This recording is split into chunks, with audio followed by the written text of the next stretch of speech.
Hello मेरे class 11th के प्यारे प्यारे बच्चों, स्वागत है आपका आपके अपने YouTube channel science 11th and 12th by Unacademy पर। और हम लोग क्लास 11th का first chapter that is some basic concepts of chemistry पढ़ रहे हैं। और इस चैप्टर के अंदर अभी तक हम लोग पहुंच गए हैं स्टोइशियोमेट्री के ऊपर। जी हाँ, ये वही टॉपिक है जिसका नाम अजय देवगन ने विमल खा के रखा था। वो कहना कुछ और चाह रहे थे, लेकिन उनके मुंह में गुटखा होने की वजह से हमें केवल यही वर्ड सुनाई दिया गया, स्टोइशियोमेट्री। जब तक वो थूके तब तक हम नाम दे चुके थे, इसीलिए आज इसे स्टोइशियोमेट्री के नाम से जाना जाता है। मजाक कर रहा हूं, आप लोगों को पिछले लेक्चर में मैंने समझा दिया था कि ये स्टोइशियन एक ग्रीक वर्ड से निकला है, स्टोइशियन। स्टोइशियन का मतलब आप समझ लो मैटर, मैटर कोई भी सब्सटेंस, कोई भी चीज, मैटर। और मैट्री का मतलब आप लोग सब समझ गए हो, कैलकुलेशंस या मेजरमेंट। कैलकुलेशंस और मेजरमेंट, कैलकुलेशन और मेजरमेंट, है ना। तो स्टोइशियोमेट्री कुछ इस तरीके से आप इस्तेमाल करते हो। और स्टोइशियोमेट्री का मतलब जैसा आप लोग सब जानते हो, पिछले लेक्चर में हमने पढ़ा था कि किसी भी सब्सटेंस को आप बड़े आराम से कैलकुलेट कर सकते हो किसी केमिकल रिएक्शन के अंदर कि उस सब्सटेंस के कितने मोल्स, कितने पार्टिकल्स या कितना ग्राम इस्तेमाल किया गया है। आगे बढ़ने से पहले मेरे मन को शांति देने के लिए आप मुझे क्वेश्चन करके बता दो, ताकि हम लोग आगे बढ़ सके और एक नया टॉपिक सीख सकें। तो क्वेश्चन है,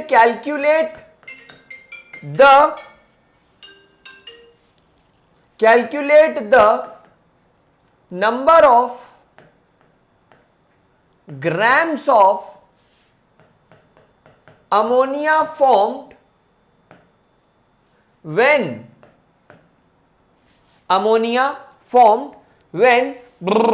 अब देखो, क्योंकि अमोनिया बन रहा है तो ठीक है, when 3 grams of hydrogen is used, when 3 gram of hydrogen is use. चलिए लगाइए इस क्वेश्चन को, जरा सॉल्व करके बताइए मुझे कि हम इस क्वेश्चन को किस तरीके से सॉल्व करेंगे, किस तरीके से इसका आंसर आएगा। आप इसको सॉल्व करने के लिए क्या करेंगे, स्टोइशियोमेट्री के बेसिक रूल्स हम लोगों ने जो इस्तेमाल किए थे वही बेसिक रूल्स हमको यहां पर इस्तेमाल करने पड़ेंगे। कैसे इस्तेमाल करने पड़ेंगे, सोचो जरा, समझो। देखो, बहुत इजी सी बात है, बहुत इजी बात है। इसका सॉल्यूशन हम लोग यहां से करना शुरू करते हैं। आप खुद यहां पर ऑब्जर्व कर रहे हो कि अमोनिया बन रहा है, हाइड्रोजन दिया हुआ है, तो यहां पर आप लोगों को पता होना चाहिए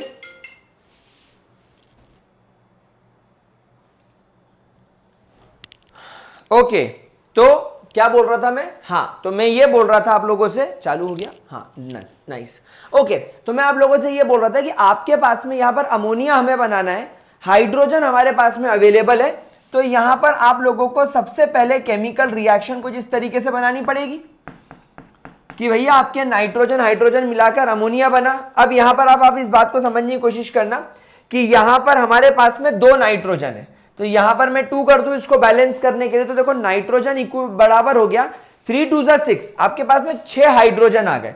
लेकिन यहां हाइड्रोजन 3 है, तो यहां पर मुझे 3 करना पड़ेगा। इसका मतलब यह है कि जब मेरे पास में 3 मोल्स हाइड्रोजन रहेंगे तब ऑटोमेटिकली मेरे पास में 2 मोल्स अमोनिया का फॉर्मेशन हो जाएगा। अब मुझे बताइए, एक हाइड्रोजन का मास कितना होता है?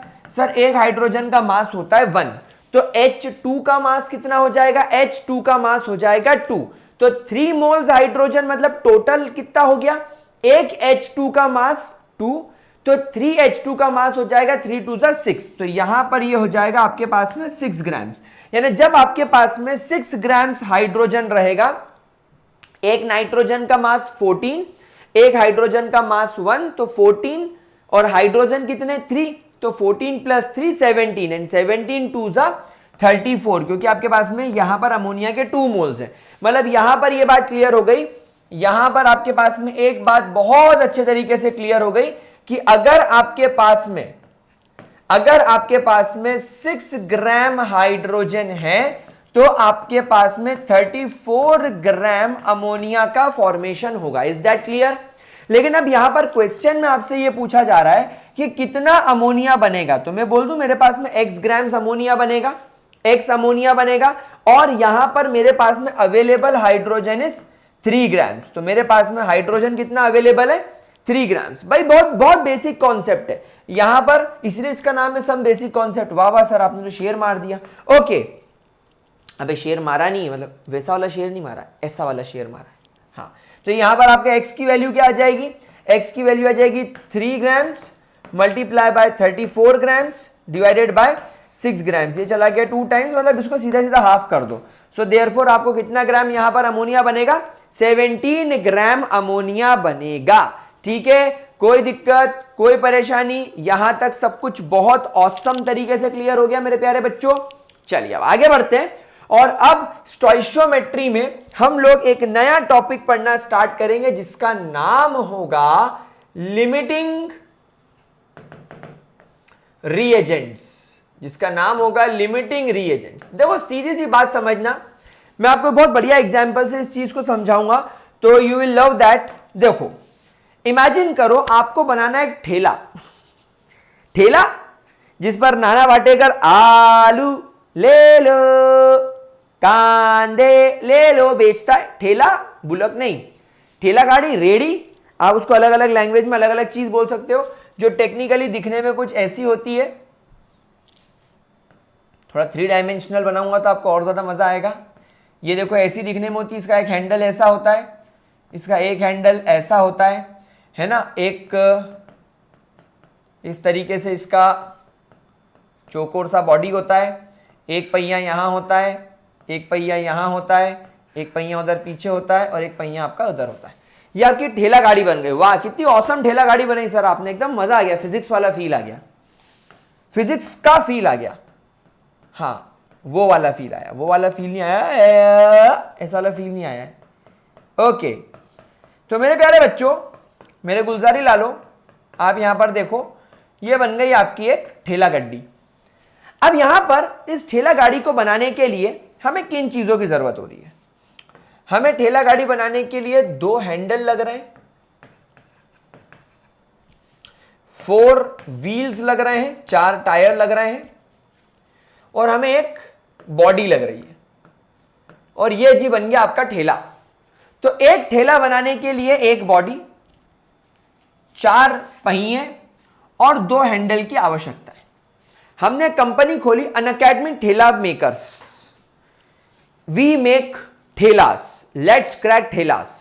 तो हमने ठेला कंपनी खोली, और पहले दिन हमारे पास में 12th का रिजल्ट आया। 12th के रिजल्ट में बहुत सारे बच्चे बहुत कम नंबर लेकर आए, और जब वो कम नंबर लेकर आए तो उनके मम्मी पापा ने बोला बेटा कल से सुबह उठते ही जाओ मंडी, जाओ फ्रूट्स की मंडी और बोलो आलू ले लो, जाओ बेचो बेचो, कांदे बेचो, मतलब ठेला गाड़ी के ऑर्डर दे दिए, मतलब तुमको ठेला चलाना है। तो अब क्या हुआ, मम्मी पापा के कहने पर अनअकैडमी ठेला कंपनी के पास में 100 ठेलों के ऑर्डर आ गए पहले ही दिन। मतलब अब हमें क्या करना है, अब हमें यहां पर 100 ठेले बनाने हैं, 100 ठेला गाड़ी हमें बनानी है, 100 ठेला गाड़ी। अब हमारे पास जैसे ही बड़ा ऑर्डर आया, हमने सब 100 पेरेंट्स से थोड़ा थोड़ा एडवांस ले लिया, 50-50%, और वो पैसा लेकर मैं खुद शॉपिंग करने निकल गया। सबसे पहले मैं गया हैंडल वाले की दुकान पे, मैंने बोला भैया हैंडल कैसे दिए। उसने बोला भैया हैंडलों का भाव अभी बहुत कम हो गया है मार्केट में, क्योंकि क्या है कि लकड़ियां बहुत सस्ती हो गई है। हमने बोला वाह वाह, एक काम करो 400 हैंडल दे दो। मैंने क्या करा, रॉ मटेरियल खरीदने के लिए मैं गया मार्केट, और मैंने पहले ही दिन 400 हैंडल का ऑर्डर दे दिया।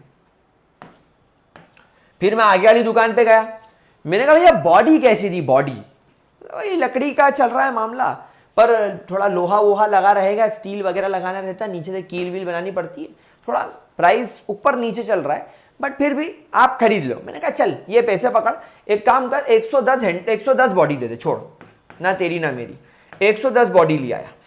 अब उसके बाद में मैं गया टायरों की दुकान पे, व्हील्स की दुकान पे। भाई व्हील्स में लग रहा है स्टेनलेस स्टील, हो टाटा मोटर्स के भाव तो बहुत बड़े हुए हैं टाटा जी के। तो मैंने बोला भैया स्टील तो लगा होना चाहिए, अलॉय व्हील्स होने चाहिए, टायर वायर बढ़िया होना चाहिए। तो टायर के लिए जब मैंने पैसे निकाले तो मेरे पास पैसे कम पड़ गए। मैंने कहा उधार में दे दे, इसने बोला उधारी माफ करो, आगे बढ़ो। मैंने बोला अरे यार अब क्या करूं क्या करूं।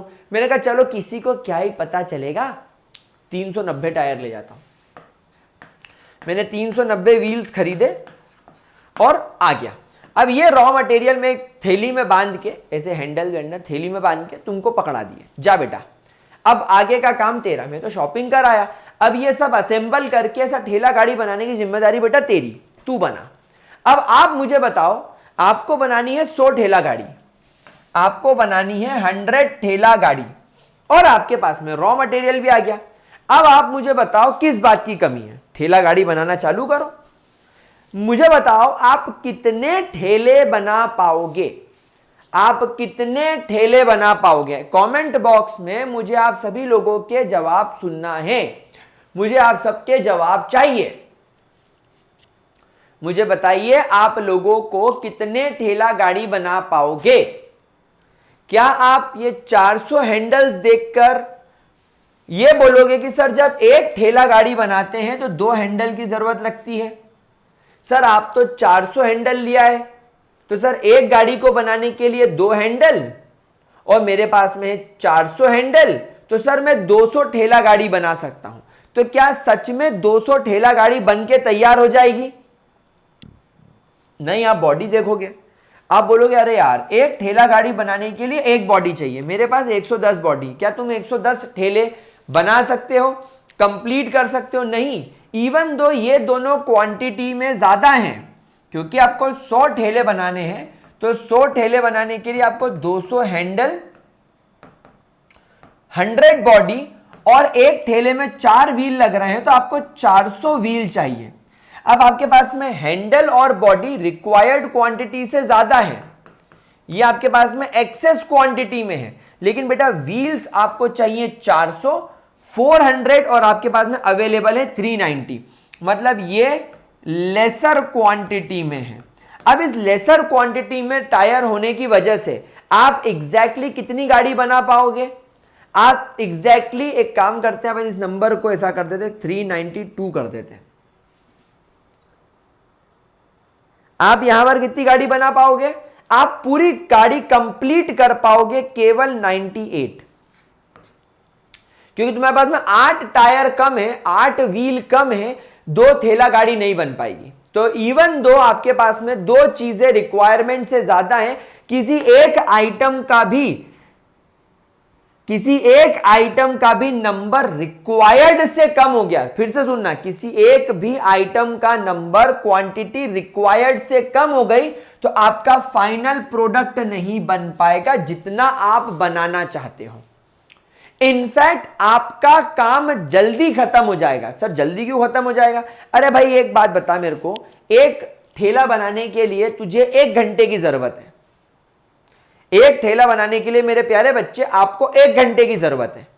100 ठेले बनाने के लिए कितने घंटे लगेंगे? सर 100 घंटे लगेंगे। आप अकेले ही बना रहे हो तो 1 घंटा एक ठेला बनाने के लिए लगेगा, तो टेक्निकली आपको 100 घंटों की आवश्यकता है। लेकिन क्योंकि ये क्वांटिटी कम है और आपके पास में केवल 98 ठेलों का ही सामान पूरा है, क्योंकि ये रिक्वायर्ड से कम है, आप 98 आवर्स में ही काम कर दोगे खत्म, आपके 2 आवर्स बच जाएंगे। तो इस वजह से टायर की क्वांटिटी रिक्वायर्ड से कम होने की वजह से एक तो आपकी प्रोसेस कंप्लीट नहीं हो पाई, आई मीन जितना आप एक्सपेक्ट कर रहे थे उतना प्रोडक्ट नहीं बन पाया, और जितना टाइम इस प्रोसेस को कंप्लीट होने के लिए लग रहा था ये उससे जल्दी खत्म हो गई। तो हमारे लिए जो 392 व्हील्स है ये लेसर क्वांटिटी में ना होते हुए हम इसे नाम देंगे कि ये हमारे लिए लिमिटिंग रिएजेंट है। समझ में आ रही बात आप लोगों को? तो केमिस्ट्री के अंदर लिमिटिंग रिएजेंट क्या होता है? लिमिटिंग रिएजेंट आपकी केमिकल रिएक्शन के अंदर वो रिएक्टेंट होता है जो रिक्वायर्ड क्वांटिटी से कम क्वांटिटी में होता है, और उसकी वजह से प्रोसेस जल्दी रुक जाती है, प्रोसेस जल्दी खत्म हो जाती है, और प्रोडक्ट जितना बनना चाहिए उससे कम मात्रा में बनता है। क्या यह बात आपको समझ में आई? क्या मेरा एग्जाम्पल आपको पल्ले पड़ा? तो how will you define limiting reagent? आप लोग लिमिटिंग आप लोग लिमिटिंग रिएजेंट को कैसे डिफाइन करोगे? तो मेरे प्यारे बच्चों, लिमिटिंग रिएजेंट को हम ऐसे डिफाइन करेंगे, limiting reagent is the substance, limiting reagent is the substance that is taking part in a reaction, ये एक ऐसा सब्सटेंस है जो केमिकल रिएक्शन के अंदर पार्ट ले रहा है, वो substance, but is present in lesser quantity, but it is present in lesser quantity, जो lesser quantity में मौजूद होता है, therefore affects the quantity of final product, affects the quantity of final products and finishes the process earlier, और आपकी जो process है वो कंपैरेटिवली जल्दी खत्म हो जाएगी, थोड़ा अर्लियर खत्म हो जाएगी। बोलो, क्या आप लोगों को ये केस, ये प्रोसेस, लिमिटिंग रिएजेंट की बात बहुत ज्यादा अच्छे तरीके से समझ में आई? यस और नो? देख लो एक बार अच्छे तरीके से इसको चेक कर लो, ठीक है? ठीक है मेरे प्यारे बच्चों, चलिए इसको एक एग्जाम्पल से मैं आपको समझाने की कोशिश करता हूं ताकि आपको ये बेटर अंडरस्टैंडिंग दे, फिर आप इसके ऊपर क्वेश्चंस करने के लिए भी रेडी हो जाओगे। Find the amount of carbon dioxide formed when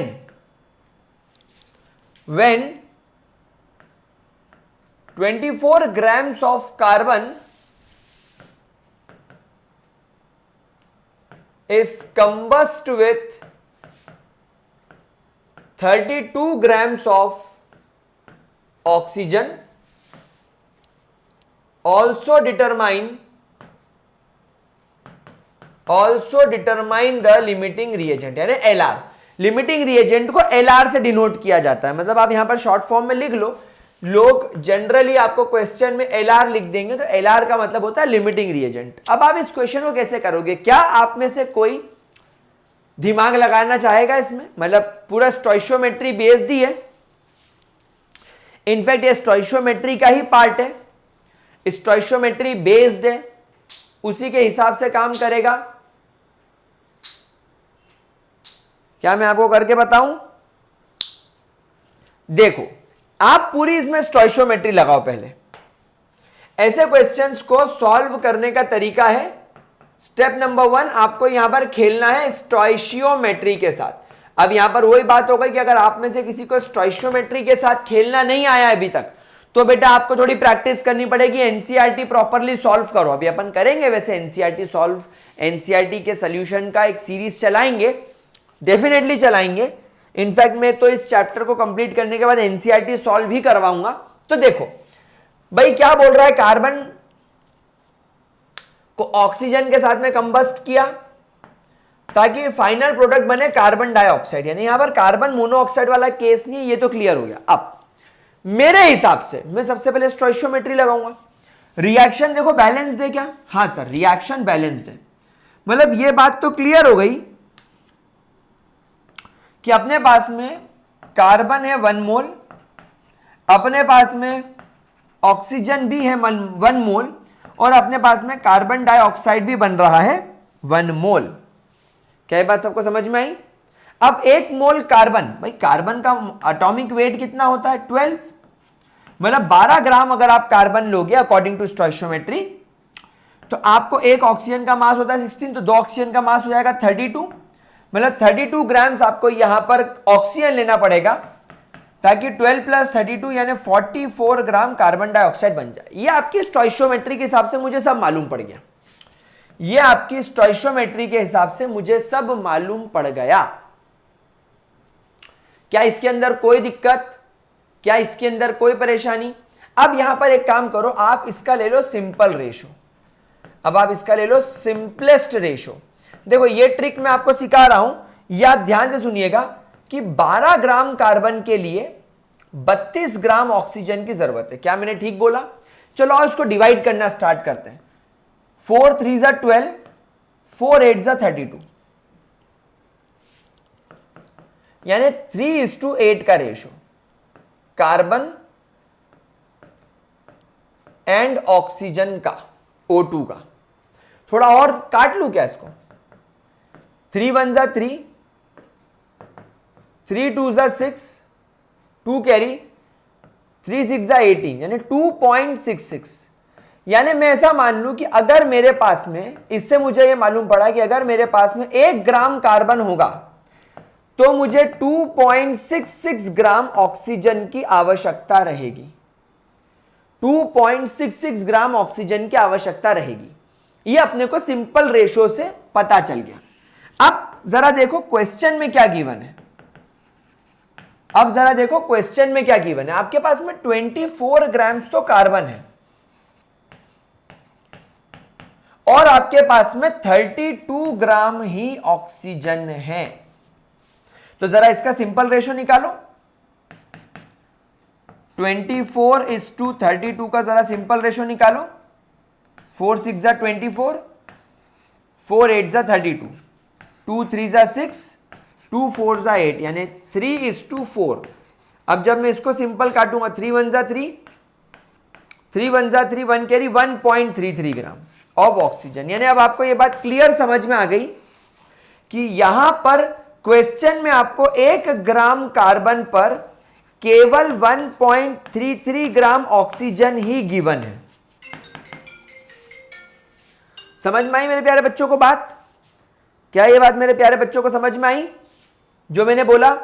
भाई अकॉर्डिंग टू स्टोइशियोमेट्री ये रिक्वायर्ड है, ये रिक्वायर्ड है कि 1 ग्राम कार्बन पर इतने ग्राम ऑक्सीजन लगेगा। लेकिन क्वेश्चन में गिवन क्या है? 1 ग्राम कार्बन पे केवल 1.33 ग्राम ऑक्सीजन ही अवेलेबल है। तो आप कंपेयर करके क्या समझ गए कि सर 1 ग्राम कार्बन तो है, सर 1 ग्राम कार्बन तो है, लेकिन ऑक्सीजन जितना चाहिए था उससे आधा है, उससे कम है। सो देयरफॉर लिमिटिंग रिएजेंट क्या हो गया? ऑक्सीजन। लिमिटिंग रिएजेंट क्या हो गया मेरे प्यारे बच्चों? ऑक्सीजन। तो हमने ऑक्सीजन से लिमिटिंग रिएजेंट डिटरमाइन कर लिया। क्या आपको यह कॉन्सेप्ट समझ में आया? क्या आप लोगों को यह बात समझ में आई कि हमारा लिमिटिंग रिएजेंट कौन है? हमारा लिमिटिंग रिएजेंट तो ऑक्सीजन निकल कर आ गया। Is that very very much clear to you प्यारे बच्चों? क्या ये बहुत अच्छे समझ में आया आप लोगों को? हमने क्या गेम खेला?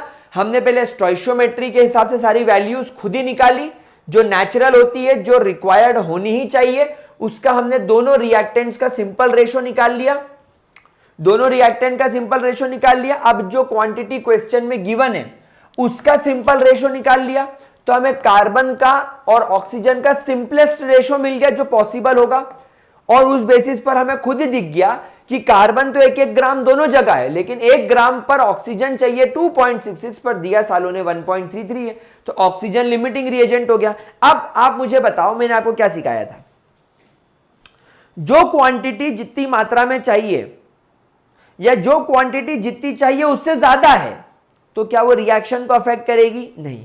रिएक्शन में प्रोडक्ट की मात्रा को कौन अफेक्ट करेगा? Limiting reagent. तो यहां पर स्टार बनाकर एक पॉइंट लिखो, that limiting reagent will affect the quantity of product. ये बात तो हम लोगों को बहुत ज्यादा अच्छे तरीके से पता है। तो अब आप मुझे एक बात बताओ, इस पर्टिकुलर केमिकल रिएक्शन के अंदर आपका लिमिटिंग रिएजेंट कौन हो गया? ऑक्सीजन। अब अच्छा, अकॉर्डिंग टू स्टोइशियोमेट्री, वापस हमें लिखना पड़ेगा, स्टोइशियोमेट्री के अकॉर्डिंग अगर तुम्हारे पास में 32 ग्राम ऑक्सीजन होता है तो आपको 44 ग्राम कार्बन डाइऑक्साइड मिलता है। ये बात हमें पता है, हमने ये यहां पर लिखी थी, देखो कि अगर आपके पास में 32 ग्राम ऑक्सीजन है तो आपको 44 ग्राम कार्बन डाइऑक्साइड मिलेगा। लेकिन भैया यहां पर क्वेश्चन में तो गड़बड़ कर दी। According to the given quantity हमारे पास में 12 ग्राम कार्बन होना चाहिए, बट क्वेश्चन में हमें कार्बन की क्वांटिटी गिवन 24 कर दी। तो क्या कार्बन की क्वांटिटी बढ़ा देने से, एक्सेस कर देने से प्रोडक्ट की मात्रा पे कोई असर पड़ेगा? आइए देखते हैं। भाई हमारे पास में जो ऑक्सीजन है वो तो अभी भी 32 ग्राम ही गिवन है, तो ये पूछ रहा है आपके पास में कार्बन डाइऑक्साइड कितना बनेगा। तो बेटा क्योंकि कार्बन आपके पास में एक्सेस में है, ये केमिकल रिएक्शन के प्रोडक्ट पे कोई असर नहीं करेगा, असर करेगा ऑक्सीजन, क्योंकि ये लिमिटिंग रिएजेंट है। तो आप देखो जब 32 ग्राम ऑक्सीजन होता है अकॉर्डिंग टू स्टोइशियोमेट्री तो 44 ग्राम कार्बन डाइऑक्साइड मिलता है, और गिवन में भी 32 ग्राम ही है। स्टोइशियोमेट्री के हिसाब से इतना होता है और गिवन में भी इतना ही है, तो ये x ग्राम हो गया। क्रॉस मल्टीप्लाई कर दो तो x की वैल्यू हो जाएगी 44 मल्टीप्लाई बाय 32 डिवाइडेड बाय 32। मतलब आप यहां पर ये ऑब्जर्व कर पा रहे हो कि आपको यहां पर 44 ग्राम कार्बन डाइऑक्साइड ही मिलेगा, क्योंकि आपने कार्बन के नंबर को तो एक्सेस भले ही कर दिया हो, लेकिन ऑक्सीजन के नंबर को चेंज नहीं करा ना। और अगर ऑक्सीजन के नंबर को आपने चेंज नहीं करा, जितना ऑक्सीजन पहले था, यानी जितना ऑक्सीजन स्टोइशियोमेट्री में होना था आपने उतना ही रखा है, सिर्फ कार्बन को डबल कर दिया है। तो कार्बन को डबल कर देने से, उसको एक्सेस में दे देने से क्या आपने कोई चेंज देखा? नहीं। क्यों? क्योंकि आपने ऑक्सीजन के नंबर को डबल नहीं करा। अगर आप कार्बन के नंबर को डबल करोगे तो आपको ऑक्सीजन के नंबर को डबल करना पड़ेगा, तभी तो आपका प्रोडक्ट भी डबल बनेगा। तो क्योंकि आपने कार्बन को तो डबल कर दिया पर ऑक्सीजन को सेम रखा, इस वजह से प्रोडक्ट की मात्रा भी सेम रहेगी, क्योंकि कार्बन तो एक्सेस में हो गया लेकिन ऑक्सीजन बन गया यहां पर लिमिटिंग रिएजेंट। ऑक्सीजन बन गया यहां पर लिमिटिंग रिएजेंट। समझ पा रहे हैं इस बात को बहुत अच्छे तरीके से हम लोग?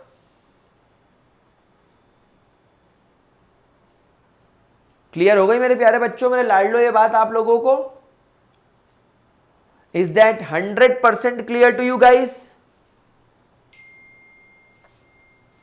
चलो अब मैं आप लोगों को एक क्वेश्चन होमवर्क में देना चाहूंगा, और वो क्वेश्चन हम लोग डेफिनेटली अगली क्लास में जब मिलेंगे तो डिस्कस एक बार जरूर करेंगे।